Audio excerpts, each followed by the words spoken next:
সবাই খাওয়া দাওয়া শুরু করে দিচ্ছে। ভাই আমার প্লেট কই? আমার প্লেট দাও, আমার প্লেট দাও। খাওয়া দাওয়া চলতেছে, আমরা খেয়ে ফেলছি। এখন চলে যাব, নুহাস গাড়ি নিয়ে আসতে গেছে। আমরা আজকে চলে যেতেছি, মানে আমার শ্বশুর বাসায় যাবো, যেহেতু অনেকদিন ছিলাম বাড়িতে, প্রায় 2-3 দিন থাকার সৌভাগ্য হয়েছে। আর বিউটি ফুফু এত কষ্ট করছে, এত মানে ফুফুর ঋণ তো আমরা শোধ করতে পারবো না, কারণ উনি আমাদের আরেক মা। আমরা আসলে পাগল হয়ে যায়। আম্মা সবসময় বলে যে আমি যদি কখনো নাও থাকি, মানে তোমার ফুফু তোমাদের জন্য সবসময় আসছে, তোমার বাড়িতে গেলে কখনো খালি মুখে আসবে না, এটা আমরা মানি। কারণ ফুফু আমাদেরকে নিজের সন্তানের চেয়েও বেশি আদর করে। তো ফুফুর জন্য আমরা তেমন কিছুই করতে পারি না, তারপরেও যতটুকু সম্ভব ভালোবাসা দিয়ে একটা মানুষকে যত ভালোবাসা যায় আমরা এটাই চেষ্টা করি। ফুফুর সম্মান, ফুফুর ভালোবাসা সবকিছুর ঊর্ধ্বে, কোনো কিছুর সাথে তুলনা করা যায় না। তারপরে আমাদের সবার জন্যই করে ফুফুর জন্য। তো তুমি তোমার জন্য যে ড্রেসগুলো দিচ্ছি তুমি ড্রেসগুলোও পরবা, আর সালমাপুর বাড়িতে তো দেখা হবে, আর আমি বাড়িতে আসবো। আর রোজাকে আজকে আমি নিয়ে যেতেছি আমার সাথে করে, কারণ ও আমার বোন, আমার সাথে কয়েকদিন বেড়াবে। আর ফুফুও এখন একটু ফুফুর কাজ আছে, তার জন্য আমি আসলে ফুফুকে নিয়ে যেতে পারতেছি না, নয়তো ফুফুকে নিয়ে যাব। তো ফুফুর জন্য আমার তরফ থেকে একটু উপহার, আসলে ওইটা কিছুই না।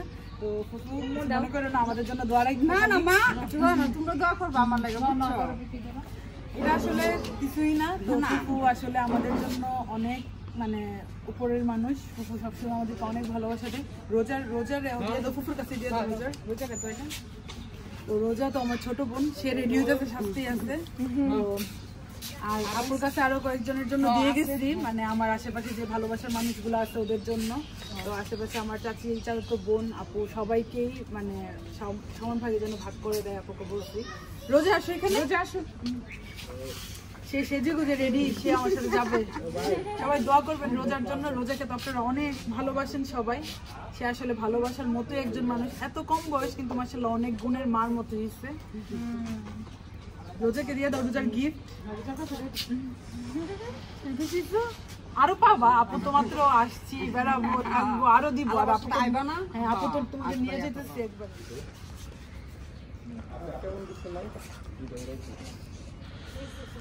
তো সব লাগেজ গুলো গাড়িতে উঠানো হচ্ছে।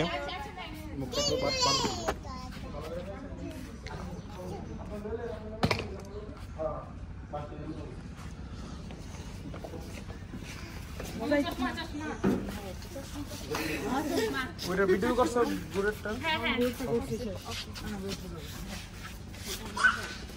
আমাদের যাওয়ার সময় হয়েছে দিদি পড়াটা নষ্ট তো আইদা টাটা নরমাল লাগবে নরমাল একটু তোমাদের জন্য তো মায়া দেখছি না। আপনি যখন নুটপুরের ফ্লাইট পাঠাবেন তখন ওই নুটপুরের ফ্লাইট। আরে না আমি তো ওকে মুকাল তোমার সালমা আপু টাকা দিবে, তোমার হ্যাঁ দিয়ে গেছে আমার কাছে। তোমরা মজা কিনে খাবা, সব বাচ্চাগুলোরে দিও, বাচ্চা সব ছেলেরে। আইদা মনির আছে গিফট, আইদা মনি মাম্মার কাছে আইদা মনির এত কতগুলা দিয়ে গেছে, তোমারও কিন্তু গিফট আছে। ওকে আইদা লেগে দিতে বিদেশ থেকে কতগুলা আনছো আমার গিয়ে। আইদা আমি প্রথমবার দেখছি তার জন্য। আইদা যেন ড্রেস কিনে, সুন্দর ড্রেস কিনে চলবে। ওকে ওকে ওকে আমরা চলে যাই মনি।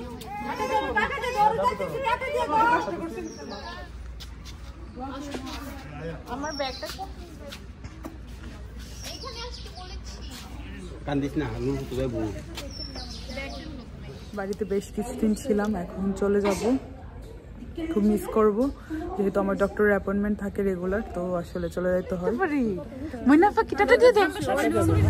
আমরা চলে যাচ্ছি ব্রাহ্মণবাড়িয়া, চলে যাচ্ছি।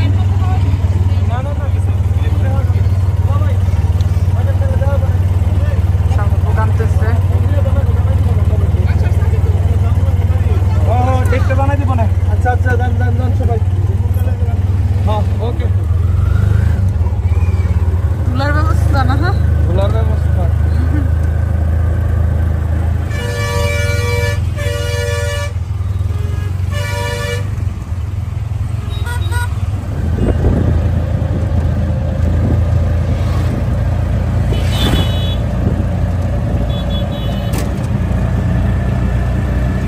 ফাইনালি চলে আসছি আমার শ্বশুর বাসায়।